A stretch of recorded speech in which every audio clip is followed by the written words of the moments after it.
Assalamualaikum warahmatullahi wabarakatuh. Tepangkan nami abdi Tiara Padilla di kelas 12 ATKJ.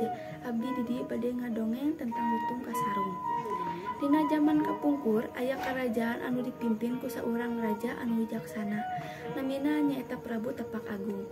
Raja Prabu ngagaduhan dua anak awewe namina Purbararang sarta adina Purbasari. Dina akhir hayatna Raja Prabu nunjuk putri bungsuna pikeun ngagentosan jabatan mimpin kerajaan. Nang keputusan ieu ngajadikeun Purbararang dengki ka Purbasari.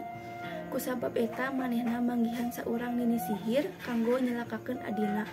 Akibatna kulit Purbasari berubah jadi kayaan totol hideung jeung anjeunna diusir ti kerajaan. Lutung kasarung ieu nu akhirna miceun kutukan Purbasari ti nini sihir. Purbararang anu ngadangu adina tos geulis deui masihan tantanganna paganteng-ganteng tunangan. Dina wanci eta oge lutung kasarung berubah jadi lalaki anu ganteng leuwih-leuwih gantengna ti tunangan Purbararang, Indrajaya.